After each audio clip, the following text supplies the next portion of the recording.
This story is really short. I was recruited to an online game, and the DM asked if we would be okay with one of the players, his friend, playing a baby dragon. I'm okay with homebrew, provided it's not unreasonable, and after seeing the baby dragon homebrew, which was essentially race and class rolled into one, it seemed alright, and we were all okay with it. Both the DM and the baby dragon player sounded very relieved, and we soon learned why. Comes session 1, and we're all introducing our characters. Baby dragon.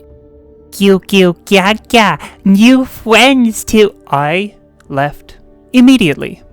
Oh, look at me. I'm just a little baby dragon. Oh my gosh.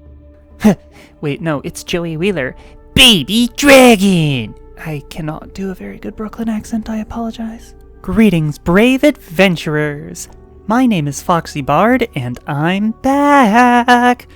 Maybe someday I'll be able to have a consistent upload schedule where my life doesn't completely fall apart every few months. Not yet, though, so here we are. To make up for my absence, I have an incredibly long story today. One that does not result in anger, just disappointment. And it goes to show that sometimes, even if the DM is a new DM, there can still be red flags that can't be ignored. So, grab yourselves a seat around the fire as we dig into this tale of role-playing. Today's story comes to us from a dragon. The user My Horde is a library, and it's entitled Campaign Somehow Lasted Over 3 months and Less Than 1 Session. Now if that sounds impossible, just you wait. It's very possible. Tale start. Before I tell this very disappointing story, I want to establish that I'm usually a forever DM with over 10 years of DMing under my belt. I've been running games since I was 12, and I'm a professional DM at the game store I work at. I've played and run 3.0, 3.5, and 5e D&D, both editions of Pathfinder, Deadlands, and a system called End of the World, and I've played in a number of indie systems along with Fate, Penumbra, 13th Age, and several of the White Wolf publishing games. A semi-important detail is I'm also a college-aged girl. Oh, we'd love to see more girl DMs out there. Good for you. So before anyone bashes me for being harsh on a new DM, I run games almost exclusively for new players. I like to think I'm a good DM, as 100% of new players I've DM'd for have come back to the shop to play in other games, and at least 5 of the people I taught to play have become DMs in their own right. On the rare occasions I play with new DMs so I can help them with players, rules, and any issues that a player may not know how to deal with. Stories, settings, and game goals are entirely theirs. I'm literally there as a support for the DM and or to play a cleric. I don't usually have to deal with horror story campaigns, but reading through this subreddit reminded me of this game. This is, sadly, an important detail. Now to actually start the story. The fall of 2020 happened while my best friend, Elsa, was going to college just far enough away that we couldn't spend a lot of time together. Previously, we had a handful of campaigns together, me running most of them, with her having run what I considered to be a very successful fairy tale themed campaign that summer. Elsa, let it go, let it go. Nope, we're not doing that, not yet. As one does while away at college, she made some new friends. Among them was Matt, the DM of this particular tale.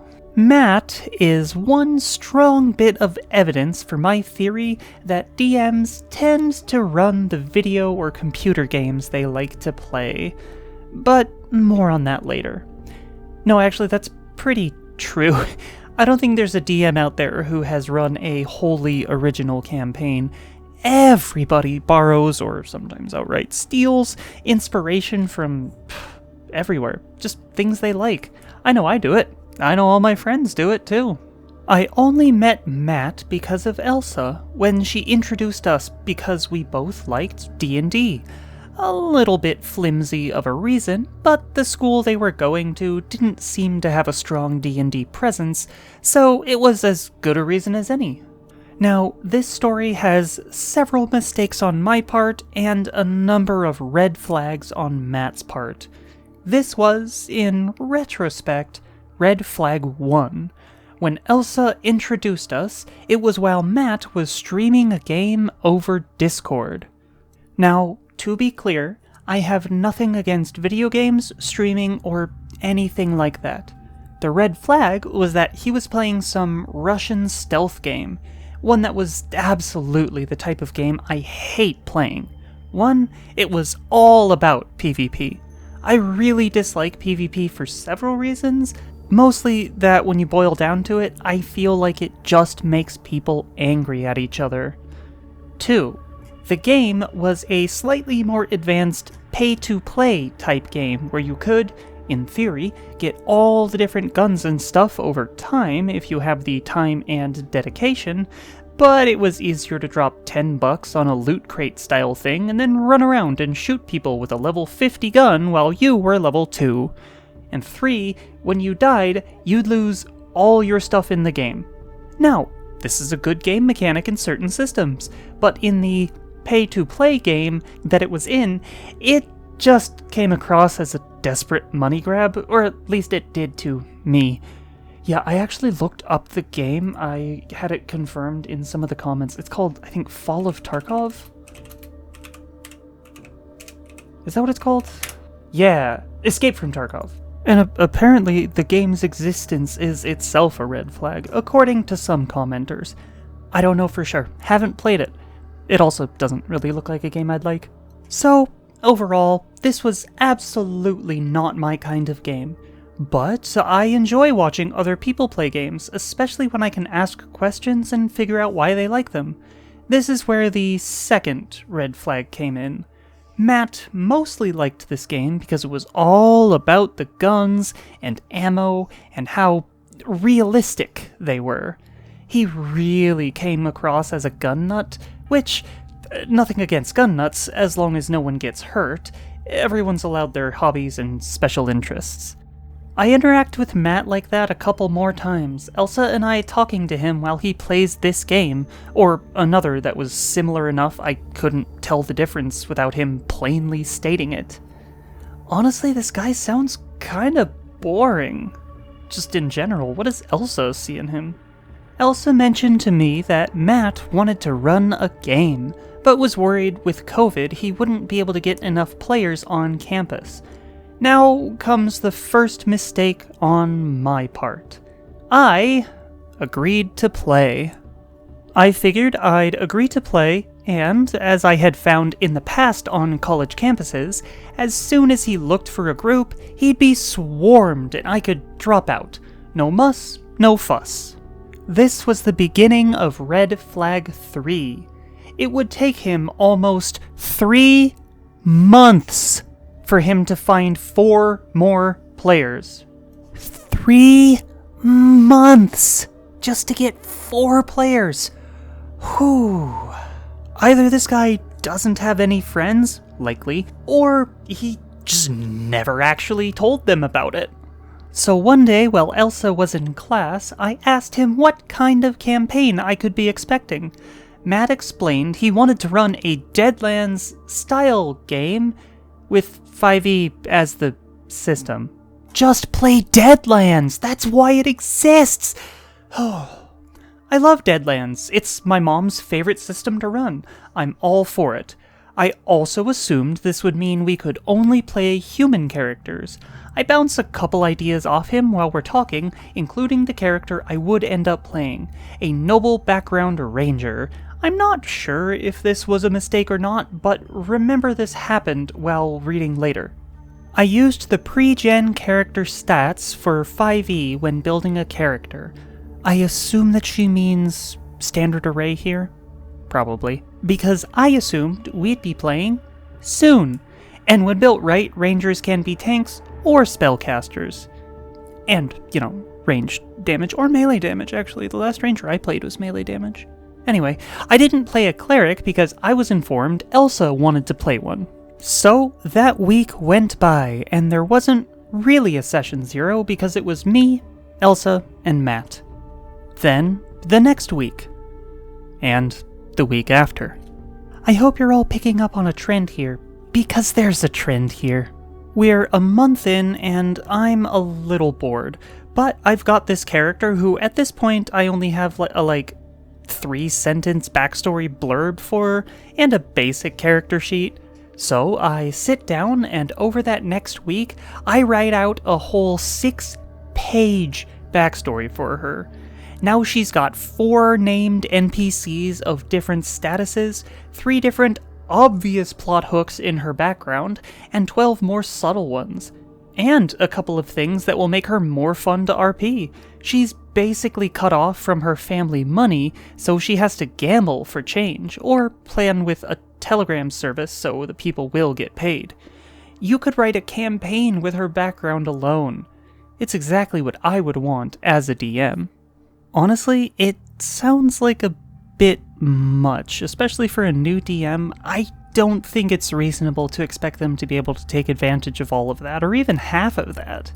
I email him a copy of it and get a "great, thanks" style text back. Nothing else.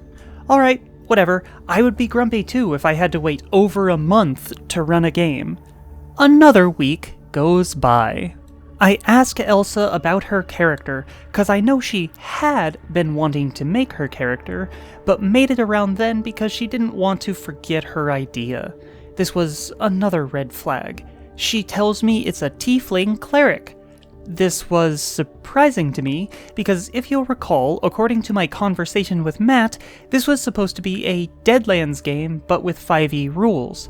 But apparently, when Elsa had talked with Matt about her character, sometime after I had talked to him, he'd said he wanted the setting to be Deadlands, not the entire thing. Alright, whatever, I can roll with this. I'm flexible, and with it being the setting that's Deadlands, my backstory can remain.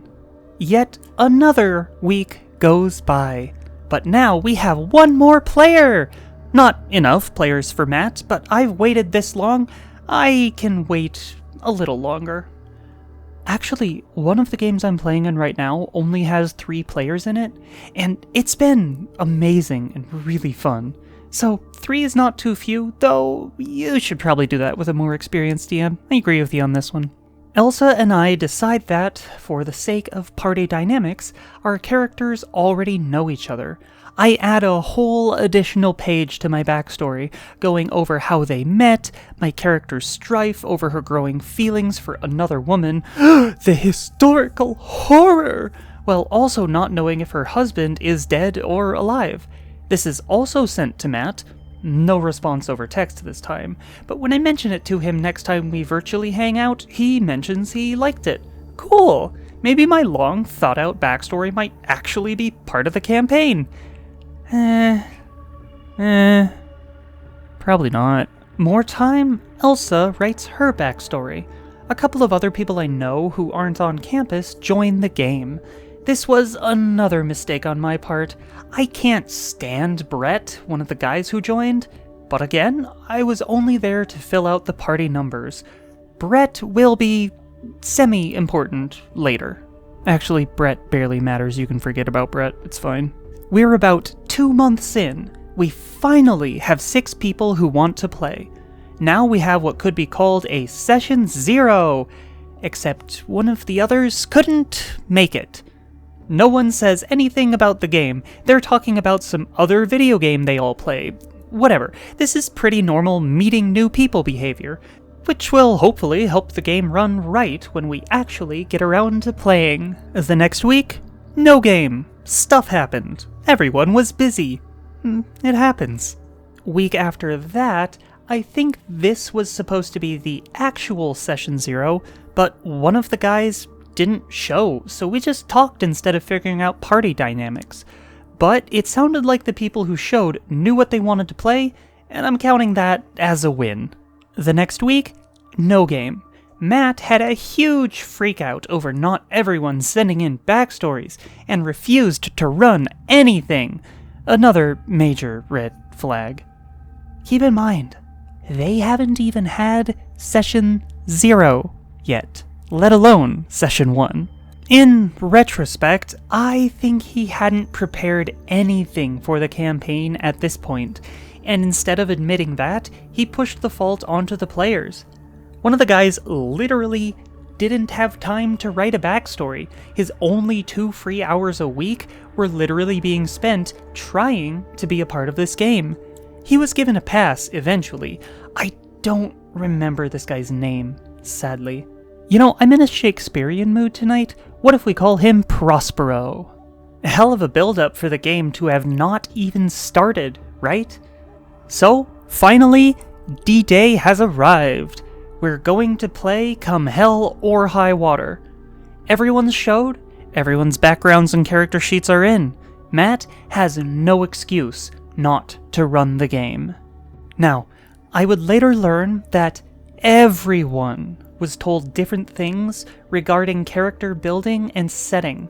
Elsa and I had heard 2 different things.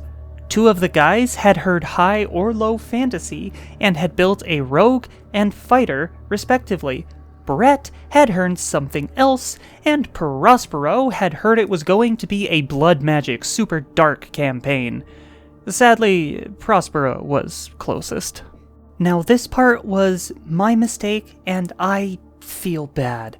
But as Matt was describing the setting, well, there were a lot of things that could be taken as, innuendos. My only defense is I thought I was muted. I said, "Ha, gay," to a lot of things. A lot. Such as, he cocked the gun. I was yelled at, people laughed. It was the highlight of the game. Elsa and I began the PM chat so we could send pictures of chickens back and forth while he continued describing the setting. Then he said the words that literally none of us were expecting to hear. This will be a super high mortality quest. 90% of people who have tried it have failed. Everyone should have multiple characters. My guy, you tell them that at character creation, not the start of the first session. There was that moment, even though Elsa and I couldn't see each other, where we still shared a look. That look of 2 people who are experts at something, hearing someone who is obviously not an expert make their grand announcement. Matt had never run a game before. In that moment, both of us could feel it. Also, railroading doesn't even begin to describe what happened next. Oh, what did we decide that super railroading was called? Extreme railroading? Monorailing. That's what it was. Yes. He started monorailing. My character had 2 specialty revolvers that were her specialty weapons. Guess what happened? Poof! Gonzo. Just like that. Everyone in the party lost their weapons because the magical barrier will destroy any weapons that are on your person. Again, this is potentially okay for a game setting, but let people know that going in. But it's okay. There were some other weapons in past the magical barrier, but also this place is magically crazy making, and you only have 3 in-game days to complete this quest before your characters go insane. But you can take this really, really, really suspect fluid that will make your looming insanity take slightly longer. Again, potentially okay, maybe make it a save instead of an auto-fail after 3 days, but let people know going in. So, a few members of the party took the suspect stuff. You want to know what happens when you take it? Do you really want to know? Of course you do, that's why you're still listening. It gives you 1 more day before you go insane but you also immediately take 1 level of exhaustion. You know, something that gives you automatic disadvantage until you take a long rest to deal with it. So half the party now has exhaustion. We go into the place because we don't really have a choice otherwise, held at gunpoint in-game, and we're at a severe disadvantage no matter how you look at it. We got some weapons back, but nowhere near the same number and quality that we'd had before. Matt says, "Everyone, roll perception." Everyone's still at disadvantage. The guy who was the last to join, Prospero, rolls the lowest of the group with like a 7 on the die. Because he rolled lowest, he fell into a hole in the ground that led directly to the demonic swarms of hell. No backup character, background, and already at least a couple hours of time spent on this one character. Because, you know, we didn't know. So no one had a backup character. Oh, okay. You can come back next week, then. Excuse me, what? No. What? Oh, Matt. Oh, Matt. Oh. Alright, maybe a little bit of anger, not just disappointment. Turns out, once your character had died, he expected you to leave until next session, where you could roll up a new character. Alright, the guy leaves. I feel so much regret entering my body. Brett speaks up. Hey, so this wasn't really the game I thought it was going to be? I think I'm just gonna leave. So his character also steps into the hole and Brett leaves. I should have left then, too, but I was also there at that point, so Elsa wouldn't have to suffer alone. OP, you are a ride-or-die gal. I like that. It's now me, Elsa, Matt, and 2 other guys I don't know. One playing a rogue, and the other playing a fighter. We continue on. The other 2 are absolutely not taking this game seriously. I can tell Matt is getting a little ticked off, probably because things aren't going to plan. But so far there's been a lot of railroading and not a lot of player agency, so of course they're going to goof off. We reached a clearing. In the clearing is a 2-story house. Yes, this is important. The 2 who are goofing off go straight up to the house to investigate. Elsa and I both smell it as the trap it is. We stay in the tree line while waiting for the rogue and fighter to either get attacked or find a way into the house. Now, they were both actually being pretty sneaky, and it's worth mentioning that the house was supposed to be about 200 feet from where Elsa and I were waiting. Neither of our characters are meant for up-close fighting, so we were being responsible. I think Matt got bored. Suddenly, out of nowhere, Elsa's character gets shot. Yes, really. He rolled some dice, and apparently, Elsa took over half her hit points in damage. It's worth noting that even with max damage, none of our weapons could do that much damage, despite Matt's continued claims during the fight. And based on the rules we are following, she's now bleeding out. I used my surprise round to try to stabilize her, but failed the check. Matt made sure to graphically tell me how I was covered in her blood as my efforts failed. What is it with guys like this and always being so gross about that kind of thing? Keep in mind, she's also the only healer, and none of us had healing potions. Can you guess why? So she's literally the worst person for our party to get hurt this bad right off the bat. Well, now we're in initiative. Hang on. Do rangers not have cure wounds on their spell list in 5e? Let me check. Do we have cure wounds? Please. Oh my gosh, internet. Oh, yep, they do. Yeah, you could cure her.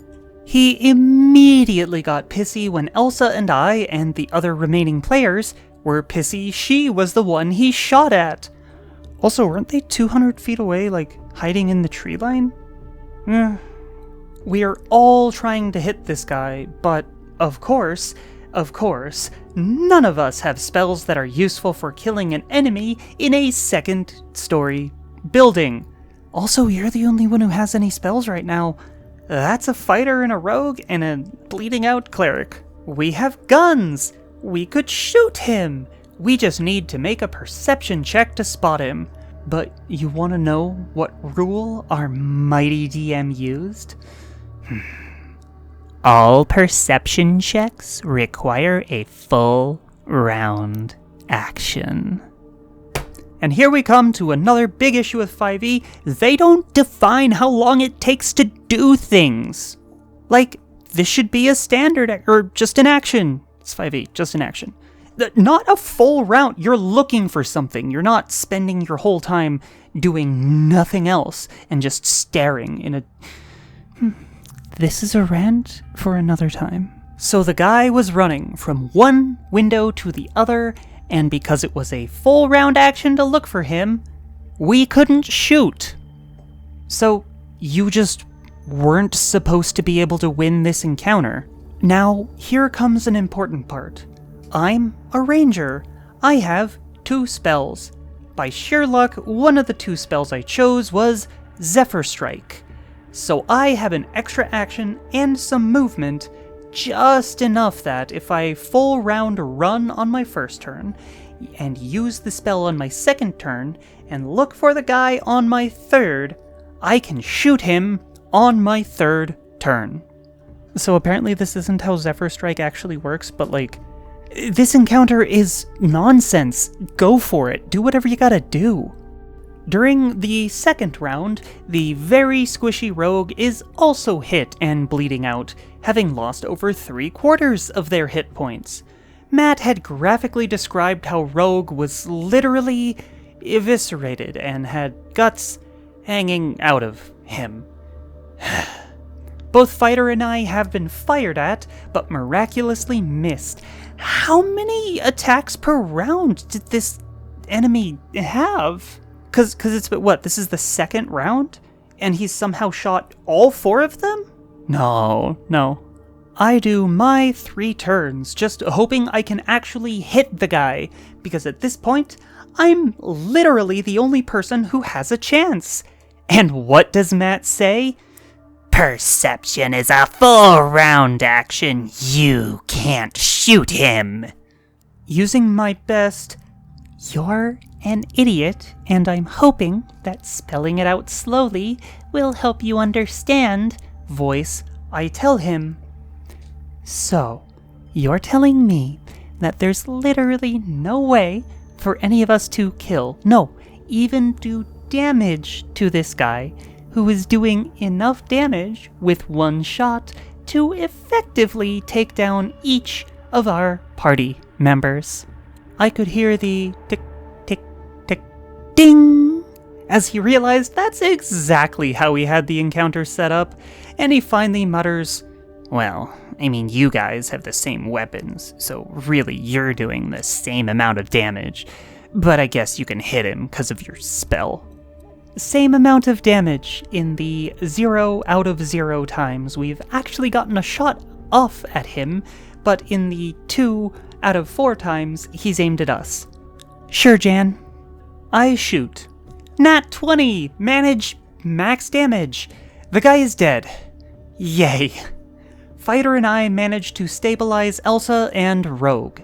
Together, Fighter and I opened the door to the building, which had been barricaded, but apparently we hadn't rolled high enough to discover before being shot at, therefore didn't have the option to run inside to deal with the sniper that way, and drag our companions in.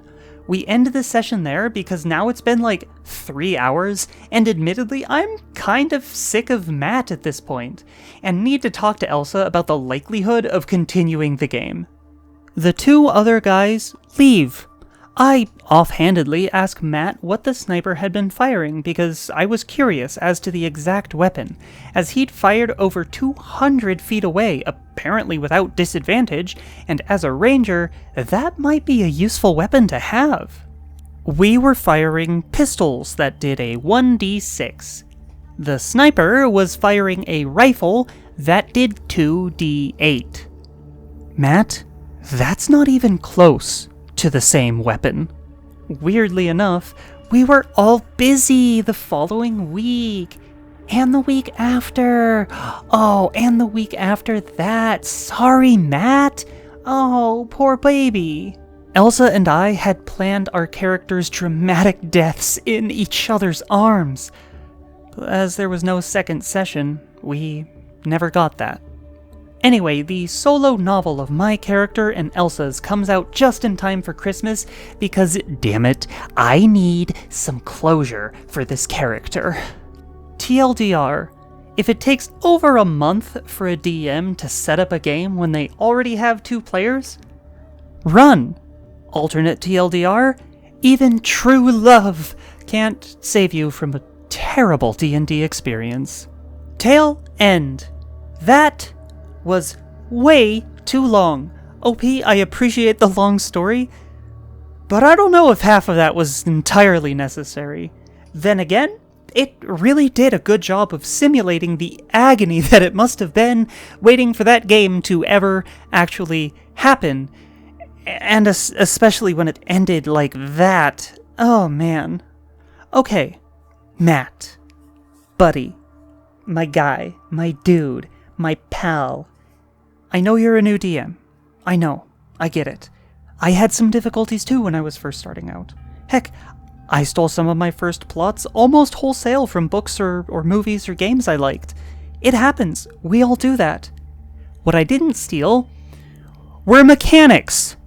Because I see why OP brought up the particular game that he was playing.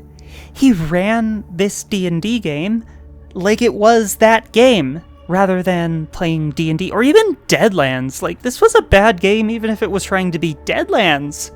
I gotta say, the monorailing in this was absolutely off the charts. Wow. Hey kids, go in here. We're gonna hold you at gunpoint until you do. Oh, and when you do, we're gonna take all of your equipment and trade it out for much worse. Now, again, that could be okay in the right game, especially if the players know what's about to happen going in. But what you don't do is then throw them up against an impossible encounter against someone way better equipped than they are, who they have no chance of even touching, let alone killing. And that's coming from me. I've both played and enjoyed playing in meat grinder games before. I've had 3 characters die in one session, and I loved that game. It was so much fun, because we all knew it going in. What Matt faced here was a dramatic failure to properly set expectations for the game that he wanted to run. And he did this in such an extreme way that of all the players, not a single one of them had the same idea of what the game was supposed to be going in, because they were all told differently. I understand that he was new, and I get it. But stories like this are proof that DMing isn't for everyone. Some people are better as players, and that's okay. Not everyone has to be a DM. Some of us like it, some of us don't. Anyway, I hope OP and Elsa are dating and or married now, so good luck. And hey, if you ever want to take your character into one of my games, she sounds like she'd be a great fit and a lot of fun. But I'm gonna stop rambling. Okay, that'll do it for Foxy today. Don't forget to like the video if you liked the video, subscribe to the channel if you've not yet done so, click on the bell notification icon and select all notifications if you'd like to be notified every time I upload a new video, and leave me your comments down in the comments section below.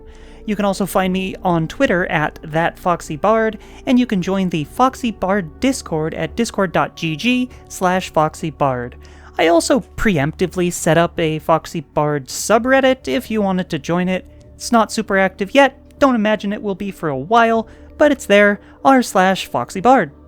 And of course, a massive shout out to all my patrons over on patreon.com/FoxyBard.